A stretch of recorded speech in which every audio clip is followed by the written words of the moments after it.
The NHL regular season has now come to a close, and it is once again time for the Stanley Cup Playoffs to begin. All of our first round matchups are now set, so in today's video we're going to begin with our Stanley Cup first round previews, taking a look at the 4 first round series in the Eastern Conference. And that's coming up next.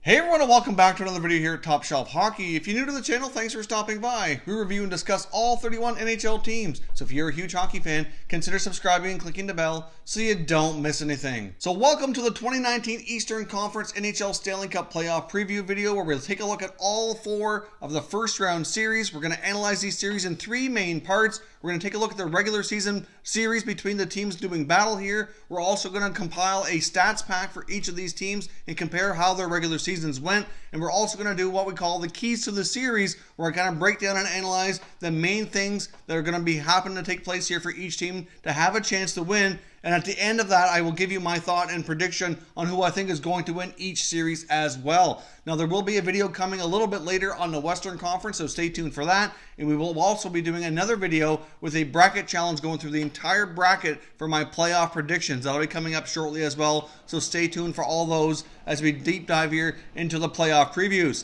So let's get started with the first series, which is going to be the Tampa Bay Lightning versus the Columbus Blue Jackets. Now, obviously, as we know, the Tampa Bay Lightning had a record season with 62 wins.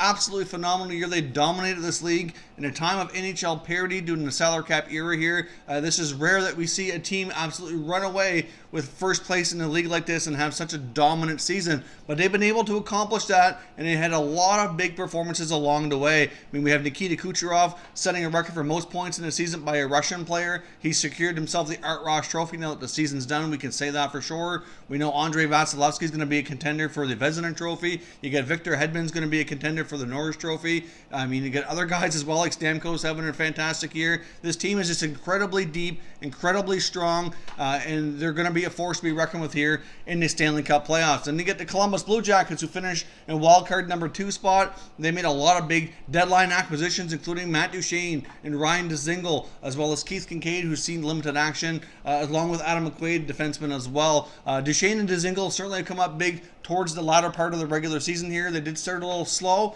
but they seem to have settled in a little bit better. And we've also seen them get some big performances out of pending UFAs, Artemi Panarin and Sergei Bobrovsky. So it should be a very interesting series. Let's take a look here, first of all, at the stats pack, where we're going to analyze the regular season battle between these two teams, as well as some key metrics going into the playoffs.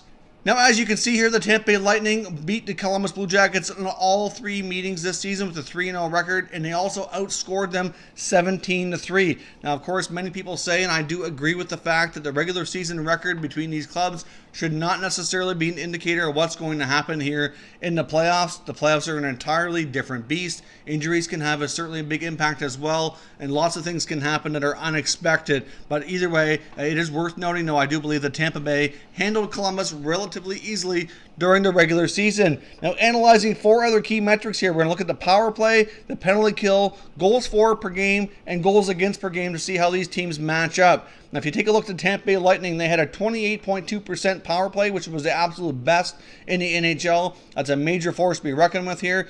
Meanwhile, the Columbus Blue Jackets only clicked at a rate of 15.4%, which is 28th best. So a major difference on the power play there. If Columbus gets in penalty trouble, you can absolutely kiss the series goodbye, because they're going to be in big time trouble against that Tampa Bay power play. Now, taking a look at the PK, the Tampa Bay Lightning and Columbus Blue Jackets both hovered around the 85% mark, with Tampa Bay having the 2nd best PK and Columbus having the 3rd best. So certainly an area that's going to be very even.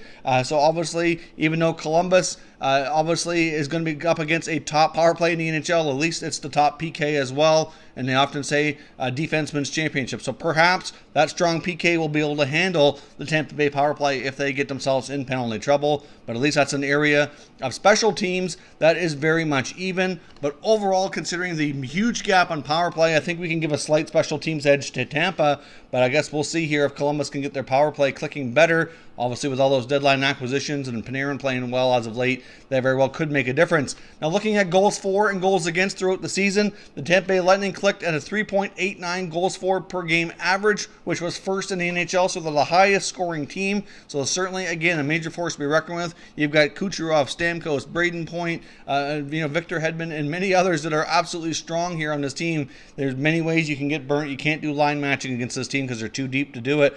Meanwhile, the Columbus Blue Jackets clicked at a rate of 3.12 goals per game for 12th best in the NHL, so certainly not too bad really, but still a big difference between the two there. Now, Tampa Bay was also relatively stingy in the goals against. Like I mentioned, they have a pretty strong D-core, and Vasilevsky had a phenomenal year. They only allowed 2.7 average goals per game for 7th best in the NHL. Meanwhile, the Columbus Blue Jackets had 2.82 for 11th best in the NHL. So overall, not a drastic difference, but the main thing there is I think it's fair to say that Tampa Bay is a little deeper and has more firepower, and they certainly have more players performing at a high level when it comes to their top players. I think Tampa Bay and their top six can certainly outgun Columbus's top six, and I think that's a very fair statement to make here. Now let's jump over and take a look at the keys to the series here to see what needs to happen for either team to be able to win.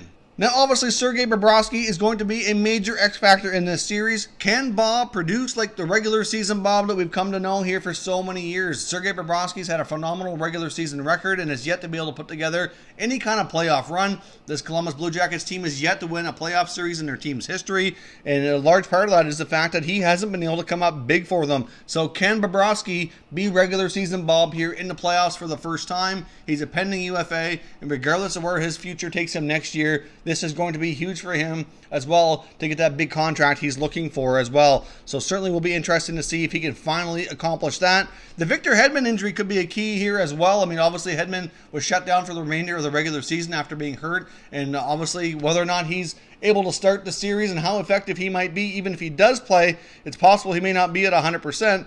So it's certainly, something to keep your eye on here. Victor Hedman is certainly a big part of the Tampa Bay Lightning defense and a big part of the team overall. We've always gone on about how deep Tampa Bay is. They have a lot of big individuals here, and missing one of them can make a big impact. Although they didn't struggle too bad down the stretch here without him, but Victor Hedman certainly will be big in the playoffs, and if he is not at 100% or has to miss time, will be a big here as well. And the last key thing that I've noted here is, can Tampa Bay continue this record season and continue this type of play throughout the playoffs? I mean, we've seen Tampa Bay have some phenomenal regular seasons as of late and come up short in the playoffs, although it usually hasn't happened in the first round. They've made it usually to the second or third round before they've kind of flailed out here. So it will be interesting to see if Tampa Bay can keep up this record pace. Obviously, Columbus is going to have their hands full here. I know they're happy to get into the playoffs, but obviously they want to make some noise in the playoffs as well. And even though I know many people were watching the Blue Jackets closely to see if they would fail to make the playoffs after all the moves they made and everything they gave up to acquire all those players at the deadline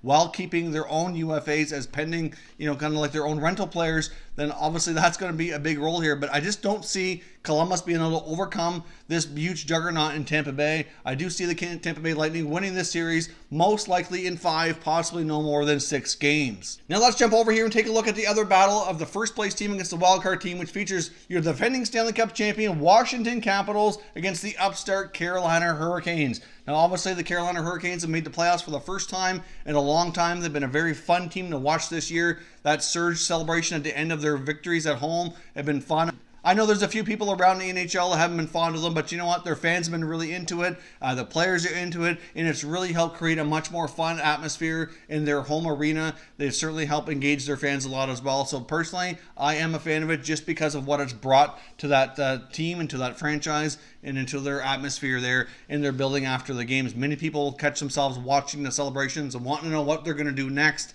Even though they won't be doing it in the playoffs, it's been a big part of their success this year for sure. The Canes are being led here largely by their younger players, like guys like Niederreiter and Aho and Teravainen. Certainly a big part of that team's future. Andrei Svechnikov's improved a lot throughout the year as well.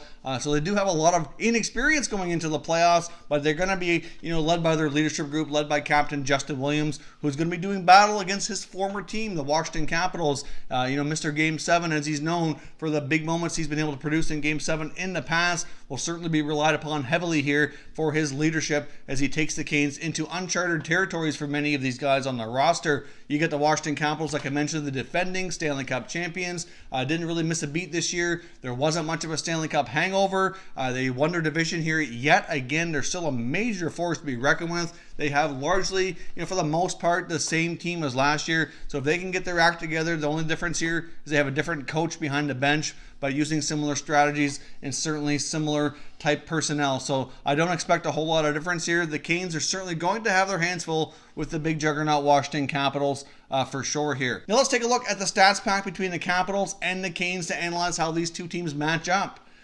As you can see in the regular season, the Washington Capitals absolutely had their way with the Canes, beating them in all 4 matchups with a 4-0 record, and they outscored them by a score of 16-9 during those 4 games. Now looking at special teams, the Washington Capitals had a power play of 20.8% for 12th best in the NHL. Meanwhile, the Carolina Hurricanes had a 17.8% power play for 20th best in the NHL. The penalty kill was not that great for Washington this year. They certainly have slipped up 78.9%, which isn't horrendous, but certainly, not top 10, which is usually where you see a lot of these metrics for Stanley Cup champion caliber teams. 24th best on the PK. The Hurricanes had a penalty kill percentage of 81.6 for 8th best, so certainly greatly improved there and a very impressive mark for them for sure, especially given, like I said, the lack of experience on their roster. Analyzing goals for and goals against here, the Washington Capitals clicked at a 3.34 goals average per game for 5th highest scoring team in the NHL this year. The Capitals have been an offensive juggernaut for a long time, and that is no different this year. The Carolina Hurricanes clicked at a 2.96 average goals per game for 16th best in the NHL. So being 16th puts them pretty much exactly in the middle of the NHL there. Goals against was certainly a big change in Carolina this year, only allowing an average of 2.7 goals against for 8th best in the NHL. So that's certainly a remarkable feat considering where things were last year. Big difference in goal this year, not having Scott Darling there. They got some terrific goaltending from the other guys playing net for the Canes this year. The Capitals' goals against this year averaged 3.02 for 18th best. So not phenomenal, exactly not something you expect to see from a Stanley Cup caliber team, in my opinion. But then again, some of these stats, like I said, are different come playoff time, so it's hard to read too much into it. But now let's jump over and look at the keys to the series here, and I'll give you my thoughts on who is going to win the first round matchup. The main key to the series here, in my opinion, is goaltending, and Braden Holtby is at front and center of that. Obviously, last year, the Washington Capitals did not have a phenomenal year to Braden Holtby. Went into the playoffs, and they started Philip Grubauer in Game 1. That experiment did not last very long. Grubauer being the starter did not last very long, and before long, Holtby was back in the net and led them to a Stanley Cup. So regular season Holtby certainly redeemed himself here by being the playoff goaltender that we all knew and thought he could be in the past. But can he repeat that? Now, his regular season this year wasn't as good as the playoffs last year, but it wasn't as bad as last year's regular season either. Kind of somewhere in between. But can he step up and be that beast again this year? Or could he possibly be outdueled by a young up-and-coming goaltender like Peter Mrazek, who finally really established himself in Carolina this year? They got a pretty solid backup in Curtis McElhinney. Both guys played relatively well for the Canes this year, but I do think you can say Mrazek likely will be the starter and has likely really been the better goaltender in my opinion this year. But so could Mrazek possibly outduel Holtby? It's certainly something that would need to happen for the Carolina Hurricanes to have a chance. Another big key to the series here is, can the Hurricanes contain Alex Ovechkin? I mean, along with his teammates like Kuznetsov, Backstrom, and the other firepower they have up front. I mean, Washington, like I said, is a very high-power team. But as we can see here, the Carolina Hurricanes proved to be a very solid defensive team this year. And they do say defense often wins championships. And it could very well stymie that strong offense on the Capitals side.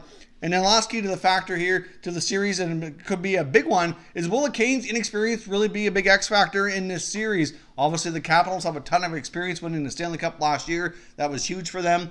But at the same time, the Canes go into the series with a lot of youth and a lot of inexperience. They do have a few veterans on that club, including a rookie head coach, Rod Brindamore. Even though he's a very veteran hockey man in general, this is his first time in that position into the playoffs or in the NHL at all. So can that be a big factor here, or can that youth and optimism that they built throughout the year overcome that? And the few veterans they do have, like a Justin Williams and a Jordan Staal, really help them lead the way and have some success here. So those are the keys to the series, and in all honesty, we know that there's going to be upsets every year. Looking through all of the stats packs and all of the first-round matchups in the East and the West, it's certainly hard to say for sure that there's going to be some upsets. A lot of the top teams look like they might just be too strong, but I'm going to say if I have to pick an upset, it's going to be in this series. I am going to go out on a limb here and say the Carolina Hurricanes do beat the Washington Capitals. Now, at the same time, I won't be shocked if I'm wrong. Washington's a really strong team, but if I had to pick an upset in round one, this just looks like the one to me where it's most likely going to happen.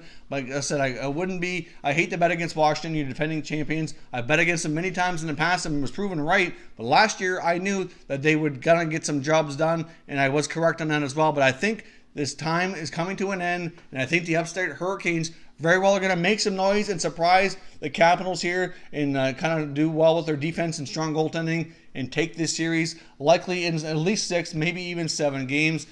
So it should be a lot of fun, and it'd be nice to see the Hurricanes franchise have some success here since they haven't been in the playoffs in such a long time. Next up, we've got the Boston Bruins and the Toronto Maple Leafs doing battle here yet again, the third time in the last number of years that this series is going to take place in round one. I know many people on both sides of the equation here feel that the current playoff format's a little bit unfair, considering how high Boston and Toronto both are in the NHL ranking systems and they have to do battle so early. And I'm not going to be in disagreement with that. I would be in favor of them considering some changes. I wouldn't mind seeing this matchup a little deeper into the playoffs. But either way, no matter when they meet, is going to be a very fun, very exciting series. The Bruins have won the past 2 series here, both in 7 games in dramatic fashion. I don't have to remind any of you, I'm sure, how those have gone down. And we very well might be in for another long, hard-fought series with another dramatic ending here as well. And could the third time be the charm for Toronto to get over the hump here? Well, let's take a look at the numbers and see what I think, if this is possible or not.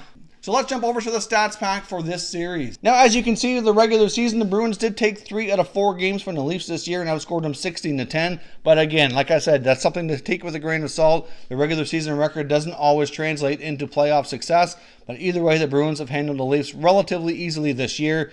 But we'll see if that can continue here or not. Now, looking at the other statistics here, that's key to the series. The power play, the penalty kill, the goals for and goals against. The power play, both teams were relatively strong. The Bruins were better, though. 26.3% for third best in the league. Meanwhile, the Maple Leafs had a 21.9% power play for 8th best in the NHL. Now, the Maple Leafs did get off to a wicked start with the power play and did cool off as the season went along. So that also could be a factor here. The second half of the year was not nearly as good for the Leafs as it was for the Bruins.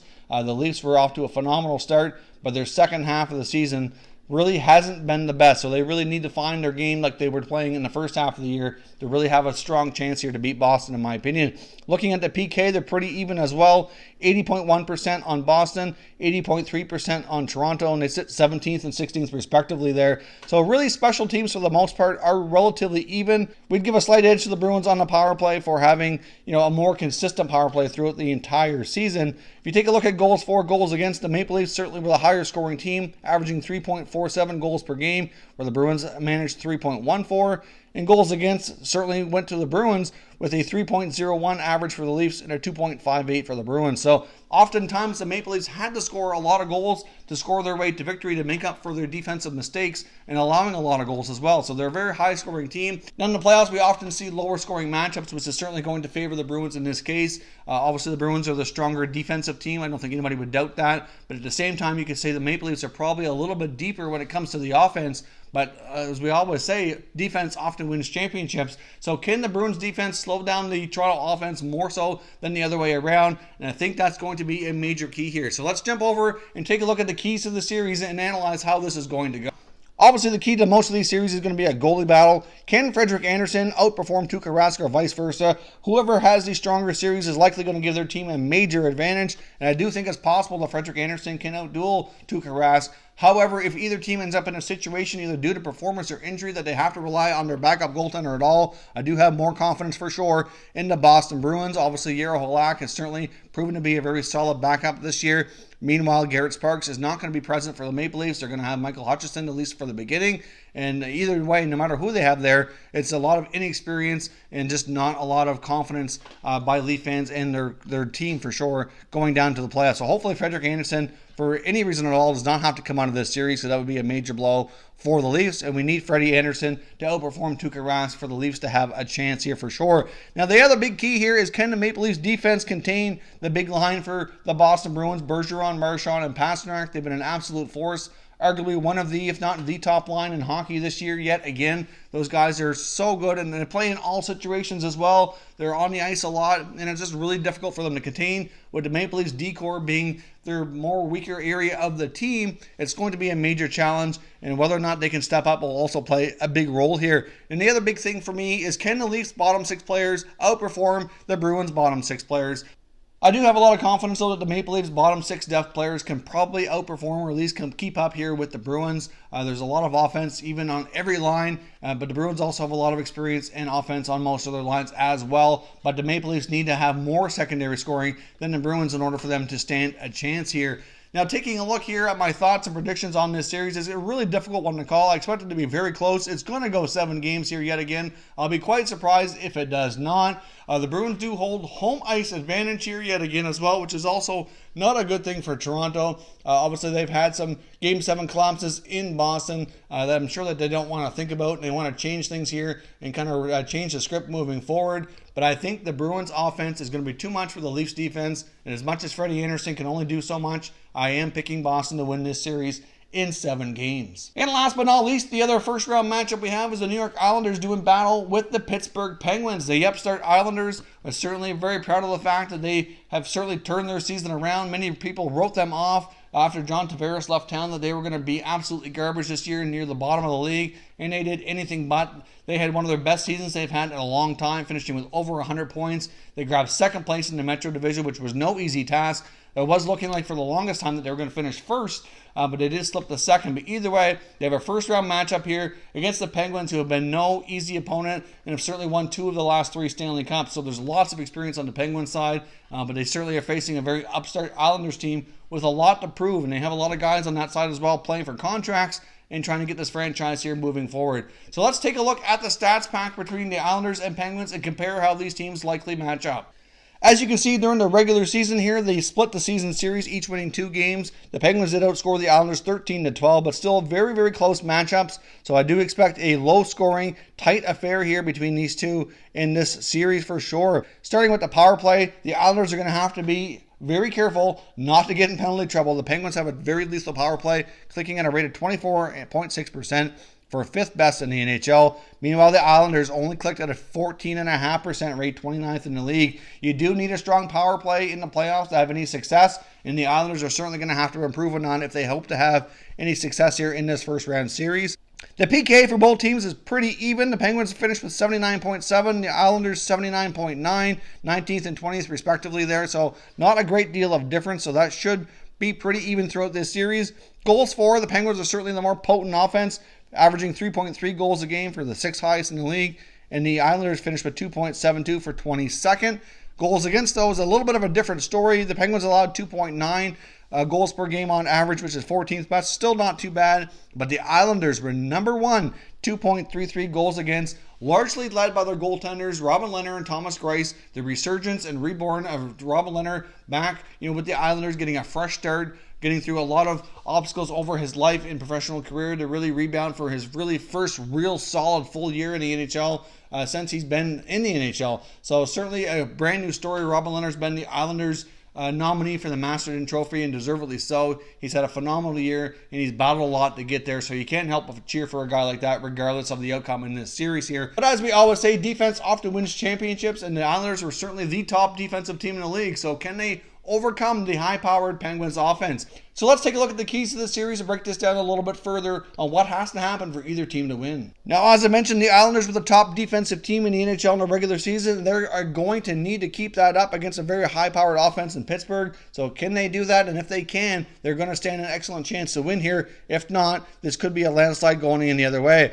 The other big thing is the goalie battle, like most of these series. Can Matt Murray, the two-time Stanley Cup champion, even though he hasn't had as good of a year as Robin Lehner has, can he outduel him? Obviously, Robin Lehner's had a phenomenal year. Him and Thomas Greiss both have played extremely well for the Islanders, and they need to have, obviously, the team with the better goalie here is going to likely come out victorious. The big thing here is the power play for the New York Islanders. They obviously had a very weak power play throughout the season. Can they boost that up and get a little bit better of a result? And can they possibly, stay more disciplined and outperform that strong top six forward group with Pittsburgh? It's an absolute must for them to have any chance to win. And the other big thing here as well that I didn't write down is the absolute experience from the Pittsburgh Penguins. These guys know how to win. They've been around a long time. They got 2 cups here in the last 3 years. And can the Islanders' inexperience be an X factor here? Certainly a strong possibility. But either way, I do think there's a lot to like about the Islanders. They're another really strong story in the NHL this year. Defense often does win championships, and I have a lot of confidence in the Islanders' defense. So I'm predicting an Islanders win here in 7 games to be a repeat of the 1993 series that the New York Islanders knocked off the Penguins then as well. Of course, back then the Penguins were the defending Stanley Cup champions. They come off a 7-game series loss to the Islanders. So there's your 4 first-round matchups for the Eastern Conference. It's going to be a lot of fun to watch. I basically have 2 upsets. Even though the Penguins are the lower-ranked team in their series, I still feel like picking the Islanders makes it feel like an upset. They're a really hard team to bet against. I mean, obviously, if the Penguins and the Capitals both win their first-round matchups, we would see Pens and Caps here yet again in a second-round matchup. But I just have a feeling this is not going to be the year for that. One or both of these teams likely is going to lose in the first round. I could be very wrong on that, but that's just my gut feeling here. I think the teams like the Islanders and the Hurricanes need to be taken more seriously. I think they're a lot stronger than many people give them credit for, and I can see both teams moving on here to the second round. So as I mentioned, stay tuned for the Western Conference preview coming up later today. So you'll see all my thoughts, predictions, and breakdown of those series here a little bit later. And then in the next day or so, you're going to see my full bracket reveal for my entire Stanley Cup playoff predictions. We do have a bracket challenge on the go as well here with NHL.com. There'll be a link in the description if you want to join and give your predictions to kind of have some fun and see who can predict the most correct outcomes in the Stanley Cup playoffs. If you're new to the channel here, I hope you consider subscribing. We cover all 31 NHL teams, and there's plenty of content here for all hockey fans to enjoy. So if you're new, hit that subscribe button and give this video a thumbs up before you go. I'd appreciate it if you did. As always, thank you very much for watching, everybody. We will catch you next time.